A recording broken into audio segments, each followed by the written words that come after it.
Chapter 9. "Good evening, my dear Gaston," said Marguerite to my companion.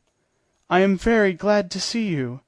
Why didn't you come to see me in my box at the Varieties?" "I was afraid it would be indiscreet." "Friends," and Marguerite lingered over the word, as if to intimate to those who were present that, in spite of the familiar way in which she greeted him, Gaston was not, and never had been, anything more than a friend. "Friends are always welcome." "Then will you permit me to introduce Monsieur Armand Duval?" "I have already authorized Prudence to do so." "As far as that goes, madame," I said, bowing, and succeeding in getting more or less intelligible sounds out of my throat, "I have already had the honor of being introduced to you." Marguerite's beautiful eyes seemed to be looking back in memory, but she could not, or seemed not to, remember. "Madame," I continued, "I am grateful to you for having forgotten the occasion of my first introduction, for I was very absurd and must have seemed to you very tiresome. It was at the Opera Comique, 2 years ago. I was with Ernest de Blanc." "Ah, I remember," said Marguerite, with a smile. "It was not you who were absurd. It was I who was mischievous, as I still am, but somewhat less. You have forgiven me?" And she held out her hand, which I kissed. "It is true," she went on. "You know I have the bad habit of trying to embarrass people the first time I meet them. It is very stupid. My doctor says it is because I am nervous, and always ill. Believe my doctor." "But you seem quite well." "Oh, I have been very ill." "I know." "Who told you?" "Everyone knew it. I often came to inquire after you, and I was happy to hear of your convalescence." "They never gave me your card." "I did not leave it." "Was it you, then, who called every day while I was ill, and would never leave your name?" "Yes, it was I." "Then you are more than indulgent. You are generous. You, Count, wouldn't have done that," said she, turning toward Monsieur de N., after giving me one of those looks in which women sum up their opinion of a man. "I have only known you for 2 months," replied the Count. "And this gentleman only for 5 minutes. You always say something ridiculous." Women are pitiless toward those whom they do not care for. The Count reddened and bit his lips. I was sorry for him, for he seemed, like myself, to be in love, and the bitter frankness of Marguerite must have made him very unhappy, especially in the presence of 2 strangers. "You were playing the piano when we came in," I said, in order to change the conversation. "Won't you be so good as to treat me as an old acquaintance, and go on?" "Oh!" said she, flinging herself on the sofa and motioning to us to sit down. "Gaston knows what my music is like. It is all very well when I am alone with the Count, but I won't inflict such a punishment on you." "You show me that preference," said M. de N., with a smile which he tried to render delicately ironical. "Don't reproach me for it. It is the only one." It was fated that the poor man was not to say a single word. He cast a really supplicating glance at Marguerite. "Well, Prudence," she went on, "have you done what I asked you to do?" "Yes." "All right. You will tell me about it later. We must talk over it. Don't go before I can speak with you." "We are doubtless intruders," I said, "and now that we, or rather I, have had a second introduction, to blot out the first, it is time for Gaston and me to be going." "Not in the least. I didn't mean that for you. I want you to stay." The Count took a very elegant watch out of his pocket and looked at the time. "I must be going to my club," he said. Marguerite did not answer. The Count thereupon left his position by the fireplace, and going up to her, said, "Adieu, madame." Marguerite rose. Adieu, my dear Count. Are you going already? Yes, I fear I am boring you. You are not boring me today more than any other day. When shall I be seeing you? When you permit me. Good-bye, then. It was cruel, you will admit. Fortunately, the Count had excellent manners, and was very good-tempered. He merely kissed Marguerite's hand, which she held out to him carelessly enough, and, bowing to us, went out. As he crossed the threshold, he cast a glance at Prudence. She shrugged her shoulders, as much as to say, "What do you expect? I have done all I could." "Nanine!" cried Marguerite. "Light M. de Comte to the door." We heard the door open and shut. "At last!" cried Marguerite, coming back. "He is gone! That man gets frightfully on my nerves." "My dear child," said Prudence, "you really treat him too badly, and he is so good and kind to you. Look at this watch on the mantelpiece, that he gave you. It must have cost him at least 3,000 francs, I am sure." And Madame de Verneuil began to turn it over, as it lay on the mantelpiece, looking at it with covetous eyes. "My dear," said Marguerite, sitting down to the piano, "when I put on one side what he gives me, and on the other what he says to me, it seems to me that he buys his visits very cheap. The poor fellow is in love with you. If I had to listen to everybody who was in love with me, I shouldn't have time for my dinner." And she began to run her fingers over the piano, and then, turning to us, she said, "What will you take? I think I should like a little punch." "And I could eat a little chicken," said Prudence. "Suppose we have supper?" "That's it. Let's go and have supper," said Gaston. "No, we will have supper here." She rang, and Nanine appeared. "Send for some supper." "What must I get?" "Whatever you like. But at once, at once." Nanine went out. "That's it," said Marguerite, jumping like a child. "We'll have supper. How tiresome that idiot of a count is!"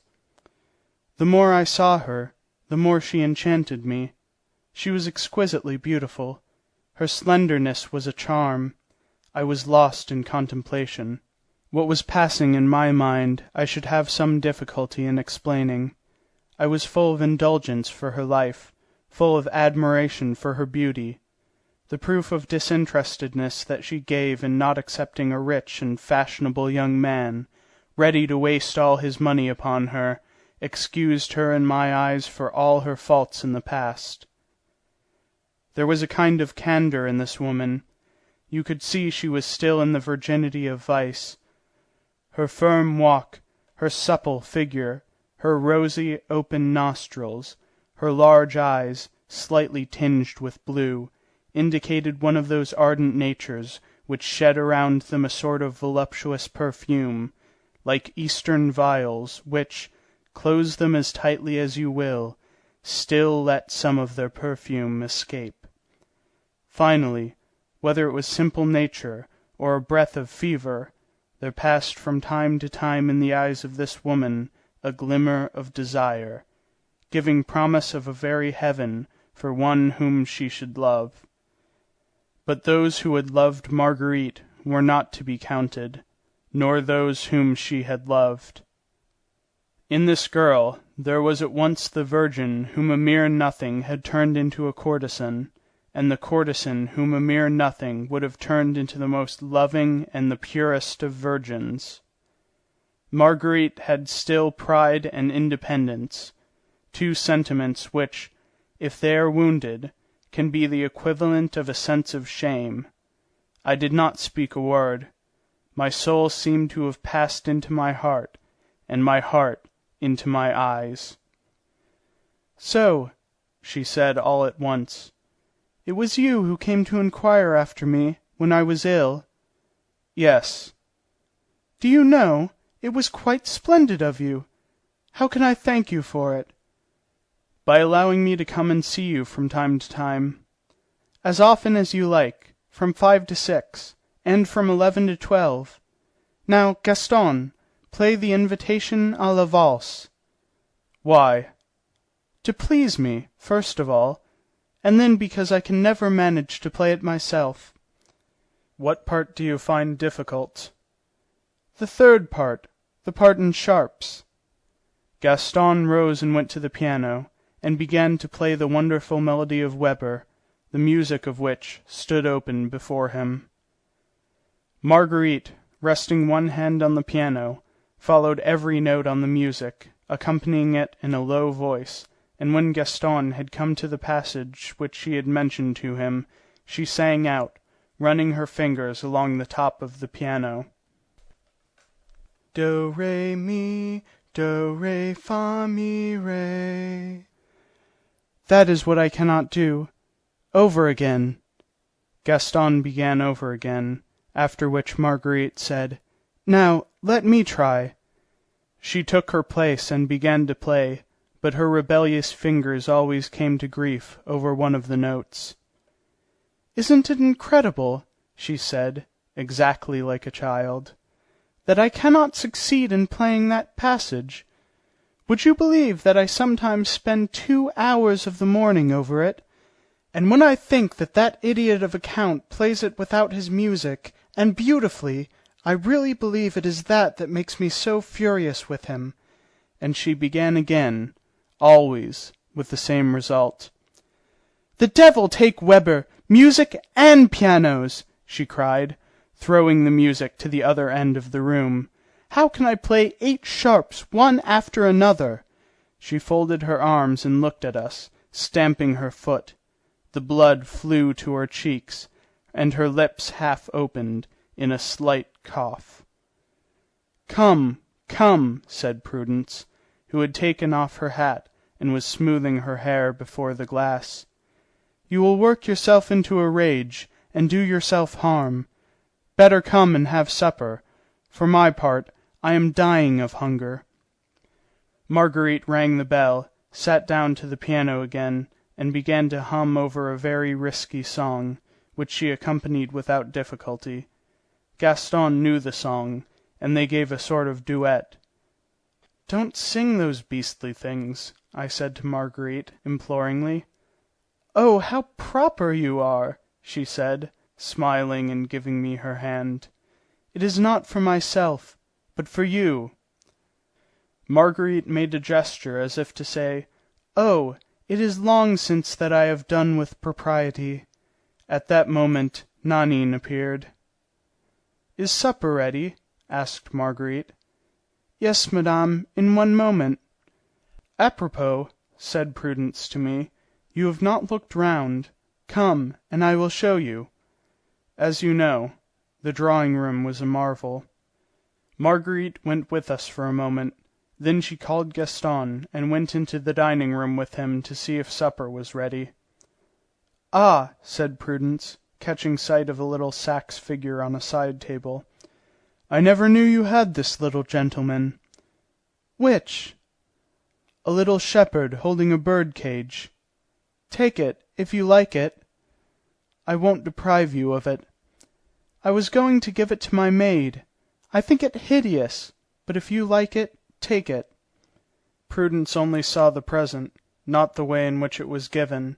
She put the little figure on one side, and took me into the dressing-room, where she showed me 2 miniatures hanging side by side, and said, "That is the Comte de G., who was very much in love with Marguerite.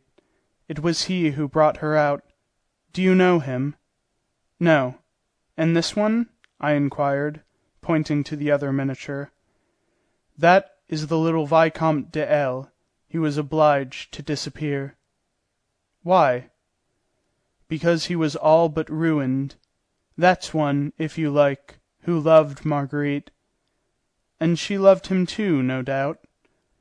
"She is such a queer girl, one never knows.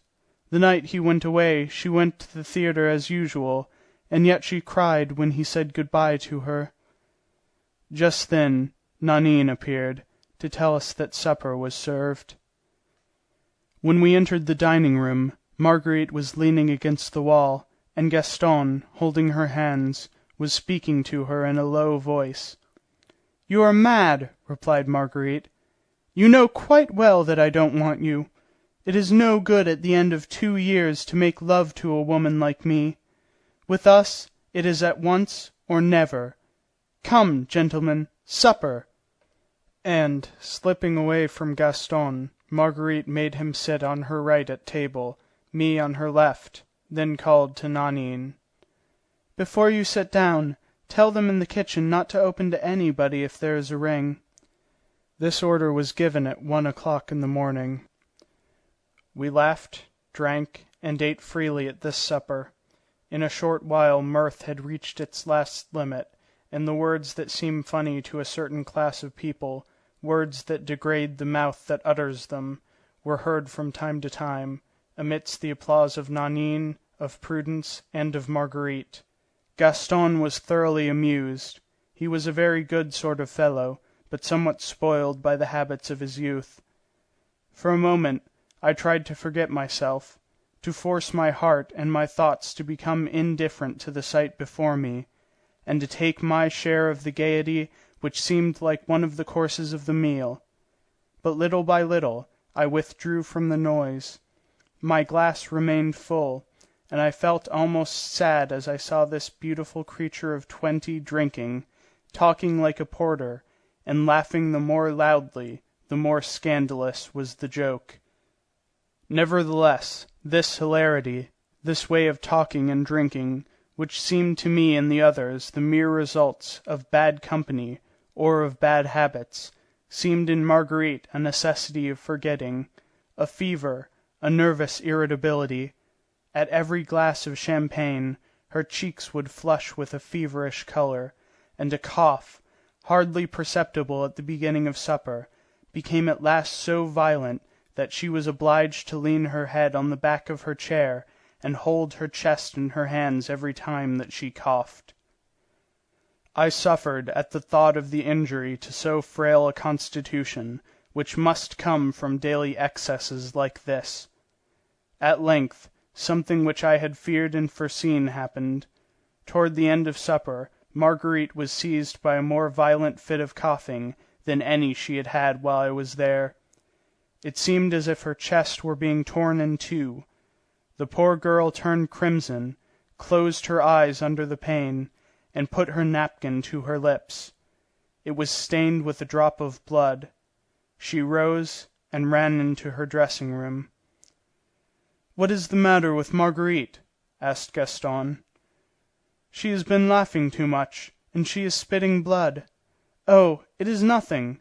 It happens to her every day. She will be back in a minute. Leave her alone. She prefers it." I could not stay still, and, to the consternation of Prudence and Nanine, who called to me to come back, I followed Marguerite. End of chapter 9.